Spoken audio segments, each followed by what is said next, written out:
मृत्यु दिवस रे तिथि बार और नक्षत्र अनुजाई एकपाद दुईपाद बा तीनिपाद पुष्कर दोष लगी था।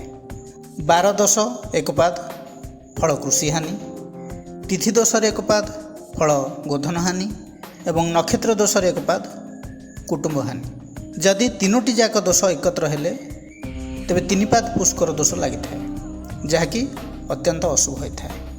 जदि कौनसी व्यक्तिर मृत्यु रविवार मंगलवार शनिवार होता है तेबे 12 दोष पुष्कर लगी था।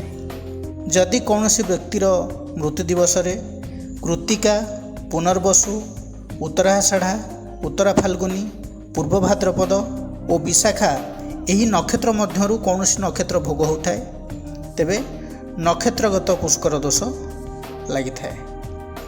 सेहीपरि जदि मृत व्यक्तिर दिवस रे द्वितीया सप्तमी द्वादशी यही तीनोटी तिथि मध्यरु जदि कौनसी भी तिथि भोग होता है तिथिगत पुष्कर दोष लगी था।